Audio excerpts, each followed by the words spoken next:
All praise is due to Allah. We praise Him, seek His aid and ask His forgiveness. We seek refuge in Allah from the evils of ourselves and from the evils of our actions.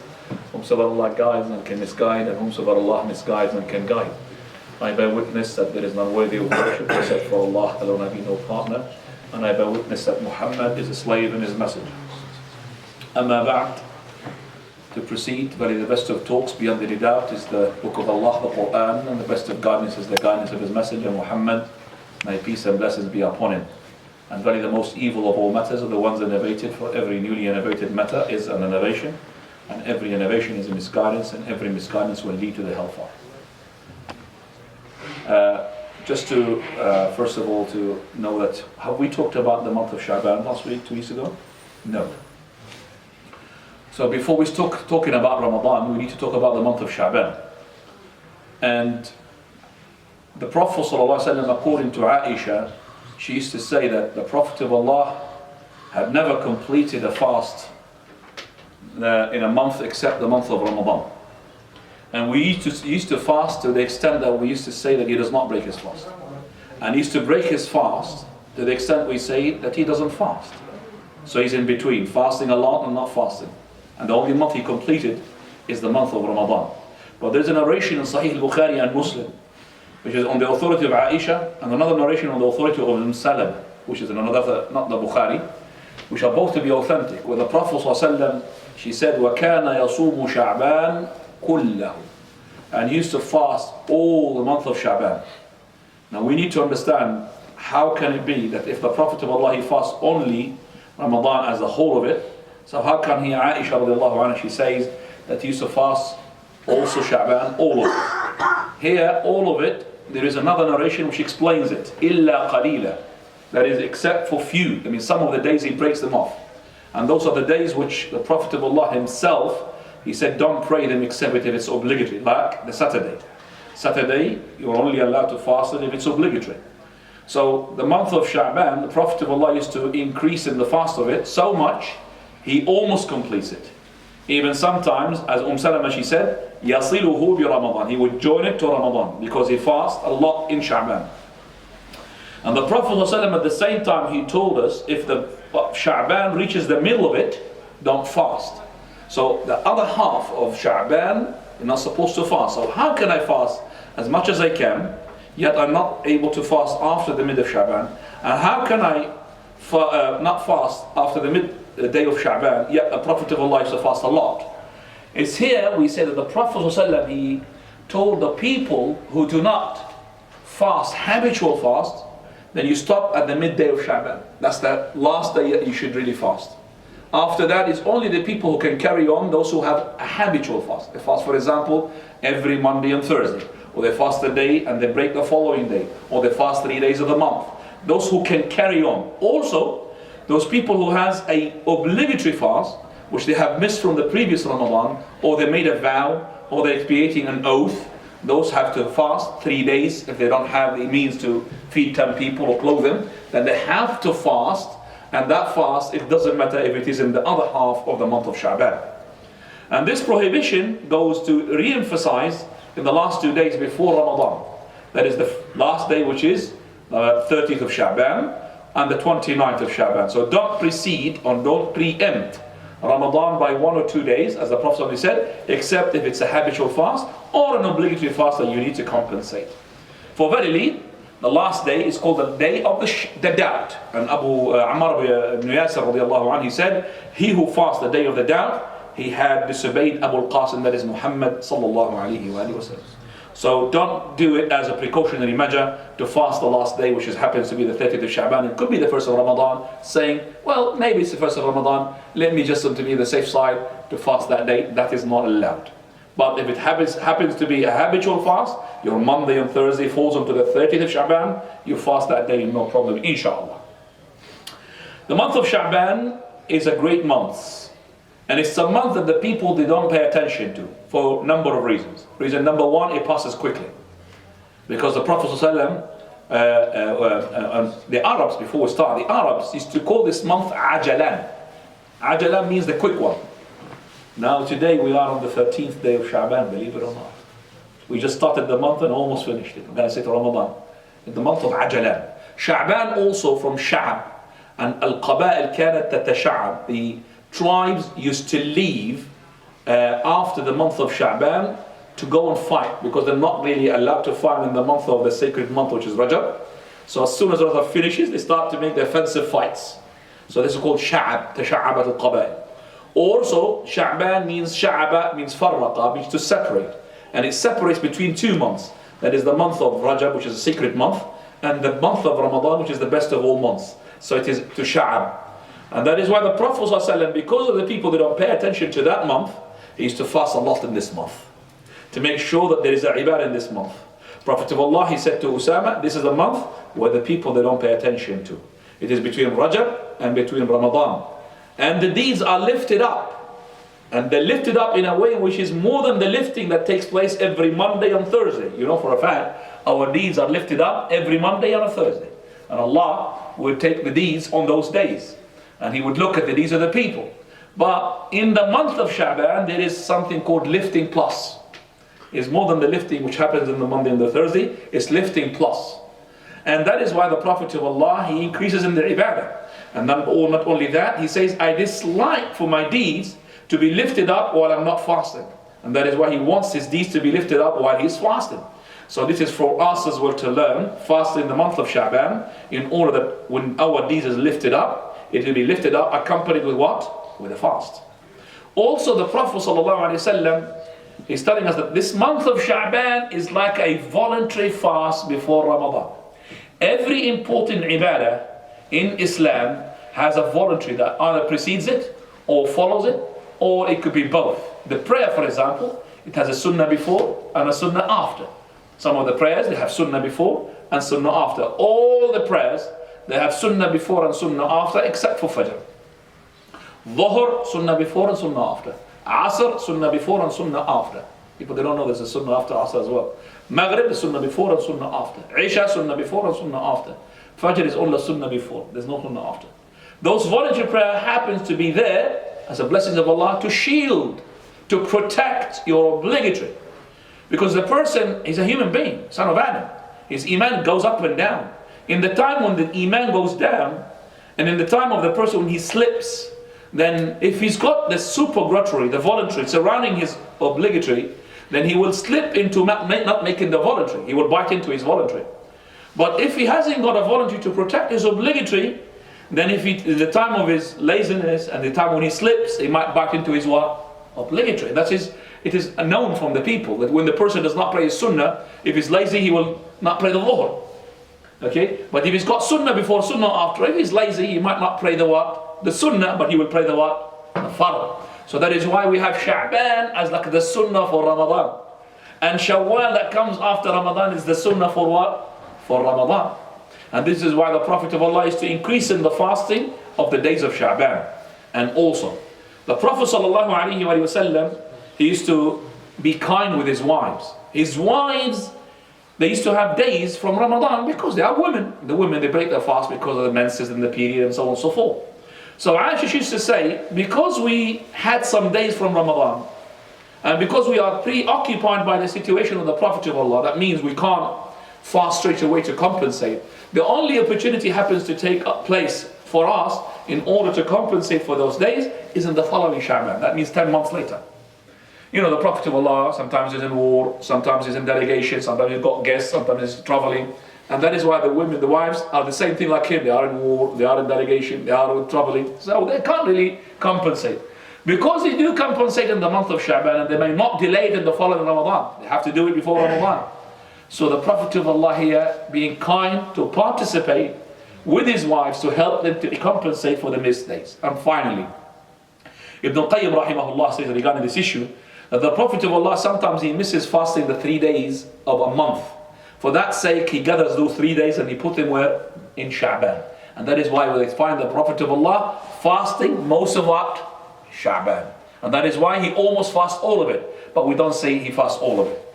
And the scholars, they said, it means either Aisha, she meant he sometimes fasted Sha'ban all of it, but sometimes he does not. Or it means he fasts the beginning of it, the middle of it, and the end of it, that means most of it. And the third issue is meaning that it is most of the days, not all the Sha'ban. Wallahu ta'ala a'lam. You know, brothers, And the sisters as well? I think so. Okay, and you know, brothers and sisters, regarding the months with Allah subhanahu wa ta'ala, Allah Azza wa Jal had made the months to be 12 months.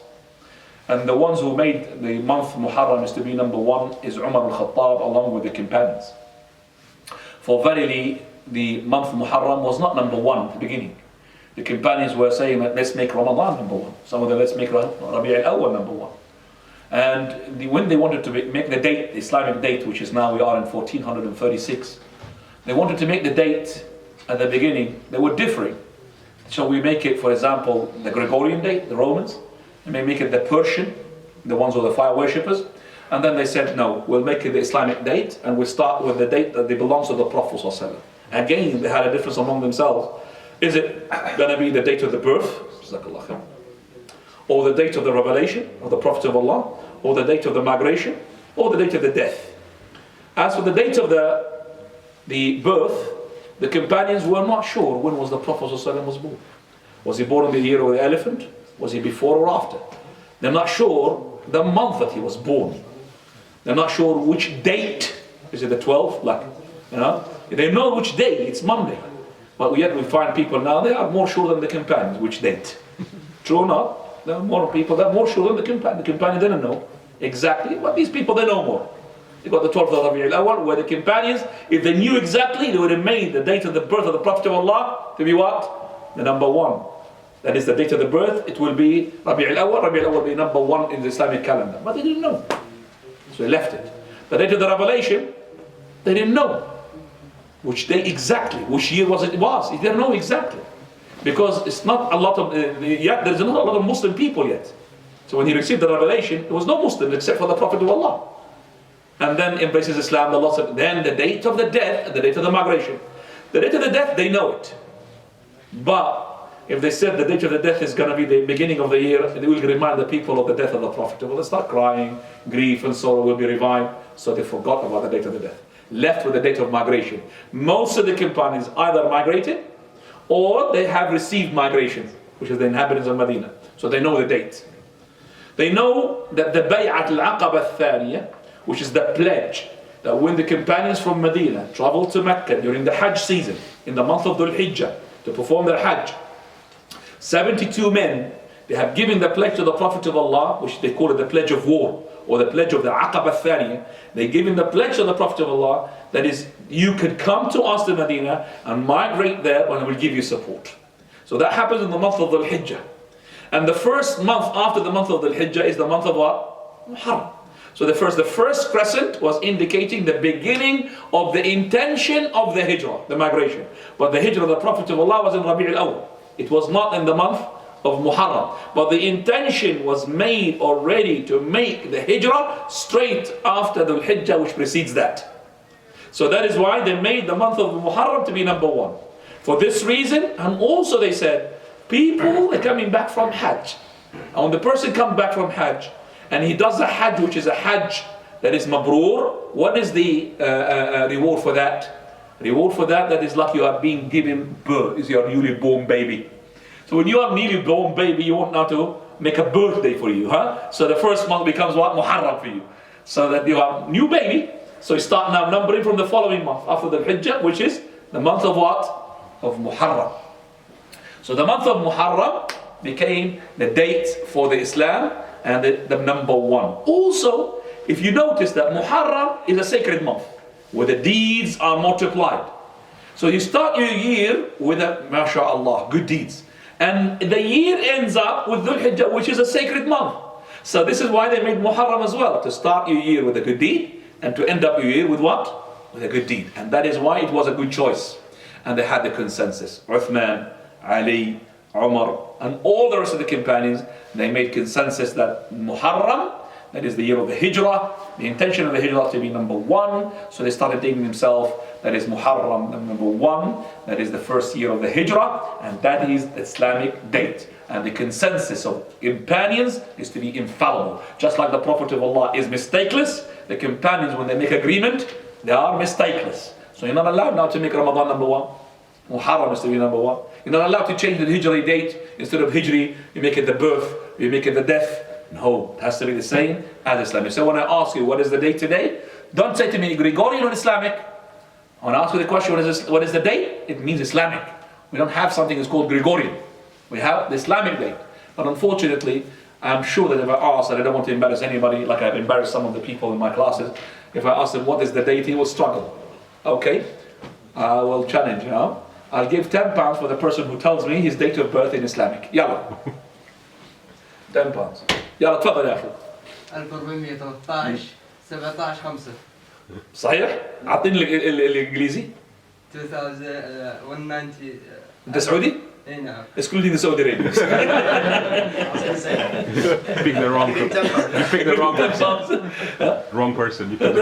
No. Saudi Arabians are not allowed. Not in the competition. Because they are dating themselves with the Hijri date. لازم انت تعطيه 10 باوند. جزاك الله خير. بنحط لك 10 باوند وزيادة. The date of the birth, 17th of the 5. What is 5? What is a 5? Because 17th of the 5, he said. شهر 5. 5 ايش؟ There's no way, Sheikh. It's Islamic. But come on. 10 pounds is gone. 17th of 5th. The 5th is what? Anybody? No. جماد الأول. Very good. جماد الأول is the 5th. Yalla, now Saudi Arabia, you're going to count for us the month, Islamic month. Number 1? So do you know why he dates the birth? Because when you go to school, what is your date of birth? 17th of the 5th? Yes? It's true. Right. Muharram. Okay, we have Safar, Rabi' al-Awwal, Rabi' al-Thani, Jumada al-Ula, Jumada al-Thani, Rajab. Then we have Shabaan, Ramadan. Then we have Shawwal, Dhul Qa'dah, Dhul Hijjah. Those are the 12 months. 4 of them are sacred. Month of Muharram and Rajab and Dhul Qa'dah and Dhul Hijjah. Those are the sacred months. What does it mean, sacred months? It means that you're not allowed to make an initiative fight. That is an offensive fight. You're allowed to defend yourself. Number 2, the deeds are mortal. Those are the sacred months. Now coming back. If we know, alhamdulillah, today is the 13th of Shabaan. So tonight is the 14th. Already we've started the day by the night, which is after Maghrib. It is the 14th night of Shabaan. Tomorrow is the 15th night of Shabaan. Now what's so special about that night? There is a hadith which is authentic. Even we find respected scholars, they say it's unauthentic, but the hadith is authentic according to the head of the scholars regarding the hadith, Shaykh al-Albani rahimahullah. This hadith which says, ينزل الله تبارك وتعالى ليلة النصف من شعبان إلى السماء الدنيا فيغفر لجميع خلقه إلا إنسان في قلبه شحناء أو مشرك بالله عز وجل. Allah the Almighty descends to the nearest heaven in the midnight of Shabaan, and he would forgive to all his creation except for the person who has ill feeling towards his brothers and the person who has shirk. Allah descends down according to his majesty, a descendance which is suitable to his majesty. It is not like our descendants. Allah descends the way he wishes. Allah descends with not applying the physical laws on him which he created himself. Because we know for a fact there is a descendance in every second in the world. Now when I'm talking now, there is a third of a night somewhere else. Allah subhanahu wa ta'ala, there's a midnight somewhere else, isn't it? So if I'm going to apply the physical law on Allah, it means Allah is always down. But the physical laws cannot be applicable to the Almighty, because Allah, He Himself created those physical laws. And when we remove this cup and move it down, we remove the cup, we find that the space being filled up with air. This is physical laws as well. It's nothing to do with Allah subhanahu wa ta'ala. So He descends. We know what is mean of descendants, suitable to His majesty. And He does not need to descend in order to forgive us. Remember that. He could forgive us while He's above the throne. So if somebody was an atheist might say, why do you need to descend then? We descend because He wants to descend. He willed for Himself to descend, and also to indicate the importance of the night. And the importance of the night is so important that He descends. But He doesn't need to descend in order to hear us, or to descend in order to forgive us. No. But He wants to descend because He willed for Himself to descend, and to indicate as well from the hikmah the importance of the night. Now, we know as well that Allah subhanahu wa ta'ala, He descends in every single night in the last third of the night. That's a hadith sahih in Bukhari Muslim. So what is the distinguishing of his descendants in the 15th night of Shabaan? Tomorrow night this is. It is descendants plus. Remember the lifting of the deeds plus? It's called descendants plus. Extra descendants.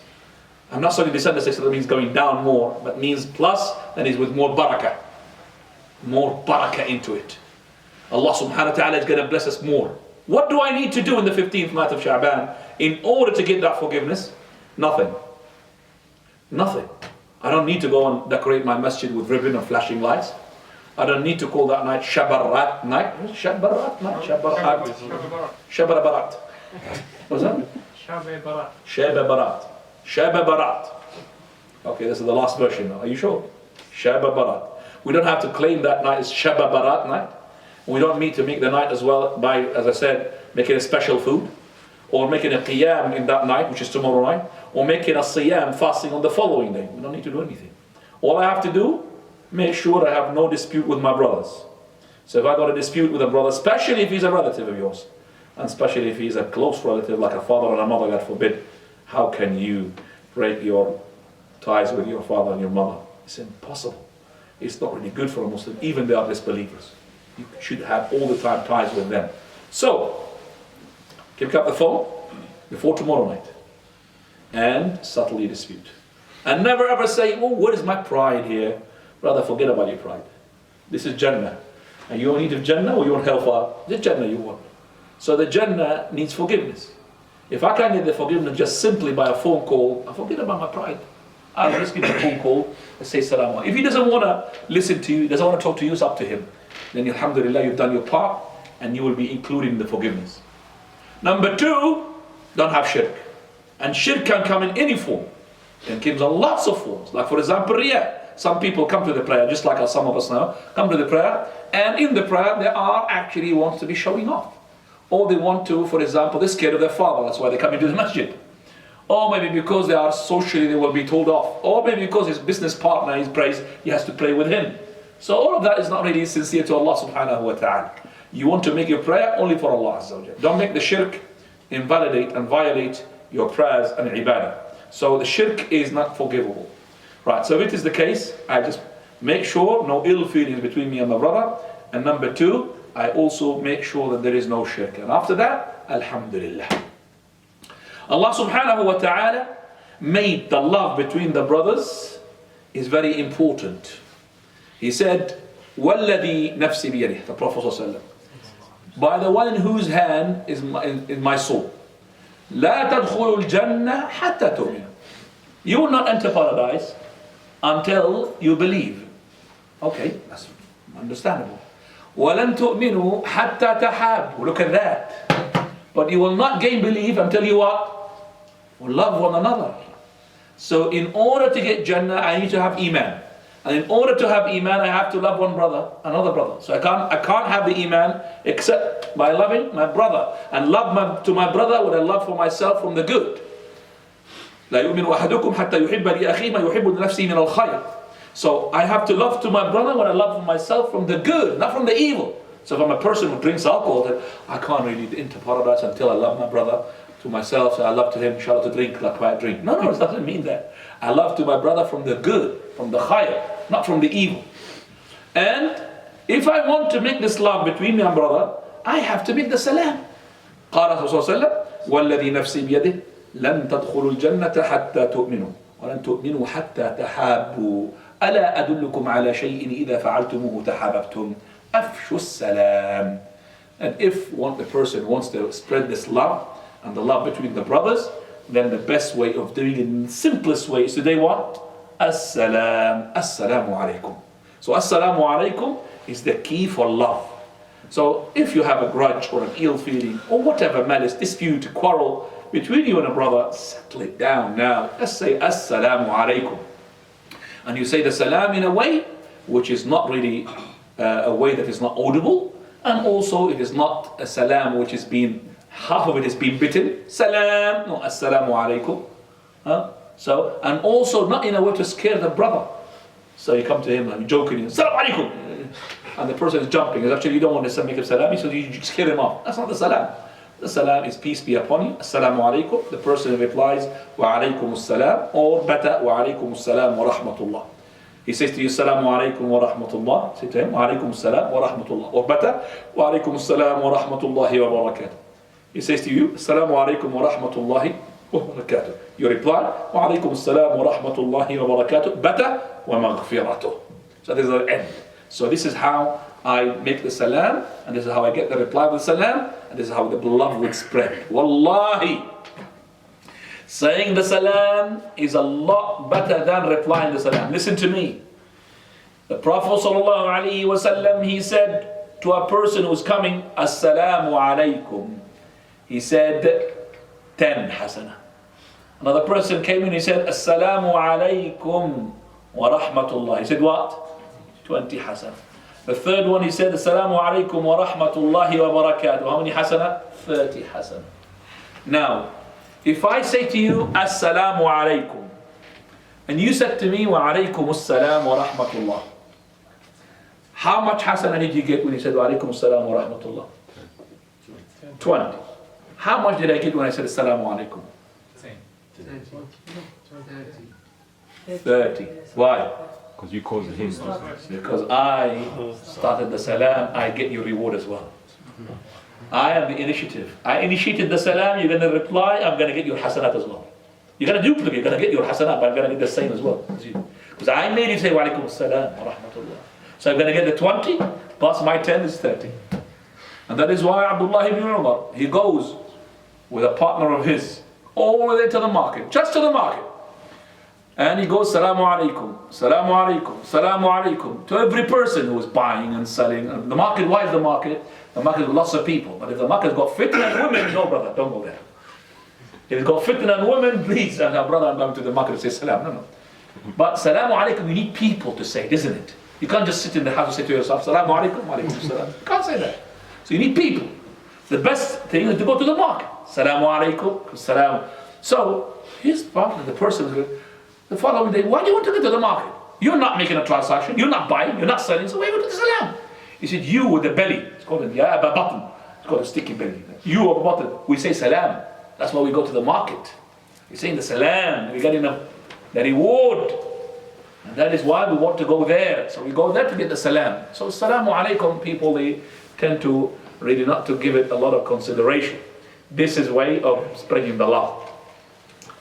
Verily, also, if the heart is cleansed and is empty from any grudge or malice or envy or any hatred or any cunning towards your brothers, this is in itself a reason for you to enter paradise. Do that. Imagine that you and a friend of yours come to this masjid for a long, long time. Both of you, you've got bicycle, huh? The only thing that you could afford. Suddenly that friend of yours turned his bicycle into a Lamborghini. What happened to your heart? You tell me, you're going to say to him, MashaAllah, may Allah give you another Lamborghini. Is that what you're going to say? Maybe you're going to hide your feelings, but inside you also, well, how did he get the Lamborghini? How did he get it? It must be drugs. It must be dodgy dealings. You can't hold yourself. And somebody even expressed to me his feelings that he's making haram money out of transactions which is haram. He said, but I can't, you see, he said to me, can you just tell me about this transaction? It's halal, haram. I said to him, haram. He said, Jazakallah khair. He said to me, I said, why Jazakallah khair? Because I want to tell my friend.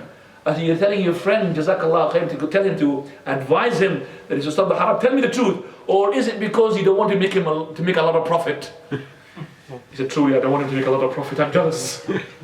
It's not because he doesn't want to tell him haram or haram. He said, but haram, not because haram, it's because of he's making a lot of money. Do you understand that? So if you can really fix your heart in such a way that you feel nothing, that this dunya is worth nothing. If he's got Lamborghini, he's got too many houses, it doesn't work for you, you are in Jannah, inshallah. But if you have to clear that heart doesn't really, it's not a click, it's not a button on, off, it can't. It does not work like this. The heart needs training. Needs training and cleaning and cleaning and training until you clean it from the dunya. And also can be affected, so be careful. So you need to be in the right environment. You need to listen to the right stuff. You need to say the right stuff. So listening and hearing and being in the right environment, this is what will clean your heart. Because the heart is a lake. And the lake gets its sources from where? From that stream of your hearing, the stream of your tongue, the stream of your eyes. So what you see, what you hear, what you speak results into that lake.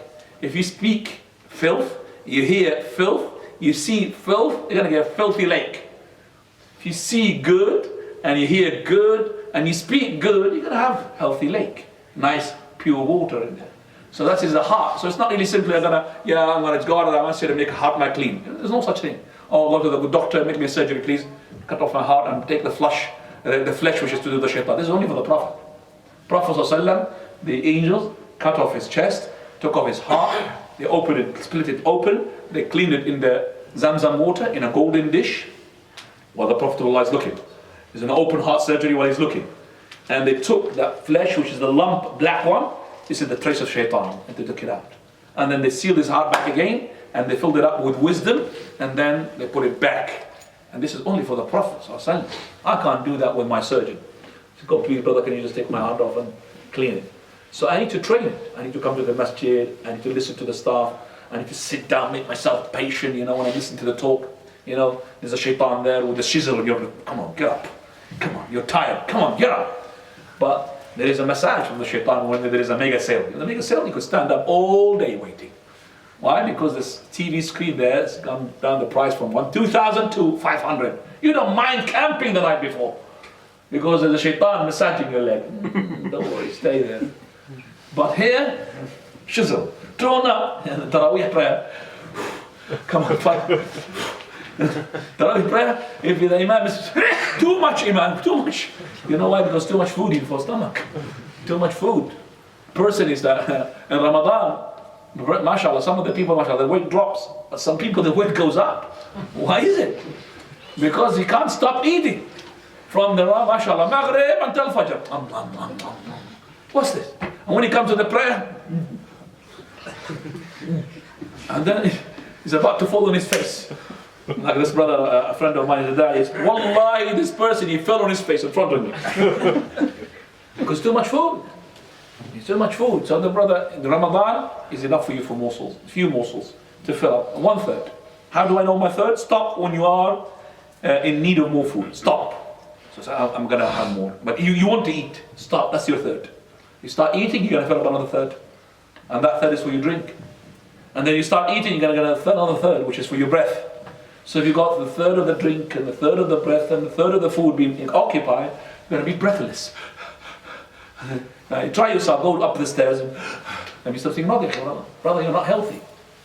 And we have a saying in Arabic, Al-aqlu salim fil jism salim. Arabs? When we were kids. Al-aqlu salim fil jism salim. Wallahi, this is true. We don't want as well the people to have an idea that this shuyukh is all the time good in food, So each sheikh, mashallah, his belly sticking out. No, brother, we don't want that. We want shuyukh, the right size, the fit. We want shuyukh which are really going to war as well. We want people of deen, not the people of deen which are their belly sticking out. The brother said, why are your belly sticking out, brother? He said, wajah, that means honor. What type of honor is this? Another person said, no, when we recite long recitation, we could put our hands on top of the belly. So it's resting and relaxing. That's not wallahi shame. The person who will be weighed on the scale, but it's nothing to do with your weight, it's a physical weight. The iman of the weight inside you will be weighed, not your physical. So don't really turn yourself into an obese. Okay? No, don't do that. It's not really right. Wallahu ta'ala alam. This is, as I said, Allah subhanahu wa ta'ala, when He makes it to enter paradise, He will not make us to go to paradise unless we have no grudge and no envy and no ill feeling. There is, after they bridge, something is called qantara. And this qantara is actually to make sure that there is no dispute between you and your brother. This is the last cleansing. As soon as you enter paradise, Allah says, إِنَّ الْمُتَّقِينَ جَنَّاتٍ وَعُيُونٍ. Verily, the pious people will have gardens of paradise. أُدْخُلُوهَا بِسَلَامٍ آمِنِينَ. Enter it in peace and safety. وَنَزَعْنَا مَا فِي صُدُورِهِمْ مِنْ غِلٍّ إِخْوَانًا عَلَى سُرُرٍ مُتَقَابِلِينَ. We have removed from their hearts all their type of envy and grudge, and they are upon couches looking at one another. So in the Jannah, you will have no envy, no hatred. Everything's been cleansed. So if, for example, you have a palace, and your brother has a bigger palace, you will not have the envy of saying, oh, why you got a bigger palace than me? You're going to have that. Every person thinks he's the best. Even the last person to enter paradise, the last person, is coming out of the hellfire, and he's been turned into coal. and then being put into the water of the Jannah. And then he's been grown up back again. And he's going with Allah subhanahu wa ta'ala. He says, oh, keep me away, oh Allah, from the hellfire, and get me to that tree, and I'm not going to ask you more, and I'm not ask you anything else to get him to the tree. And then he asks, oh Lord, he said, bigger tree, bigger than the first one. Oh Lord, give me to that tree, and I will not ask you anything. Didn't you ask me that? You're not going to ask me anything more. Oh Lord, just this one, give me to that tree. And then after that, he sees the Jannah. Oh Lord, get me to Jannah. Did you tell me you're not going to ask me anything? So the son of Adam, this changes all the time. Just give me to Jannah. As soon as he sees Jannah, he thinks Jannah is filled up. He thinks Jannah is full. So enter paradise, he enters paradise. And he thinks that Allah subhanahu wa ta'ala, so he said, I'm going to let you to enter paradise. So he enters paradise. He says, the Lord subhanahu wa ta'ala, come on, make a wish. So he wishes now according to his time. If he's in the time of the camels, I want a camel with double, triple hump. And if it's the time of this time, I want a car, Lamborghini, Porsche, and mashallah. It was in the time of the, later on, I'm got a spaceship. And Allah subhanahu wa ta'ala will say, this one and 10 times. Yeah. And he would ask, oh Lord, are you atastahzi'u bi? Are you ridiculing me? Are you bullying me? I mean, you're going to get 10 times? No, Allah's not bullying you. He's going to give you 10 times. And once he's giving that 10 times, he says, I don't think Allah had given anybody else more than he given me. That's what he thinks. This is the last person to come out of the hellfire. He thinks he's the best. Nobody's been given like him. He doesn't know that lots of people have been given better than him. But he thinks he's been given the best, and that's why he will have no envy. Nothing. He will be satisfied. So regardless where you are in paradise, you are the best. But of course, if you want to ask the best, where? Al-Firdaus. Wasful Jannah, the best of the Jannah, and A'la, the highest. The roof of it is the throne of Allah, the Almighty subhanahu wa ta'ala.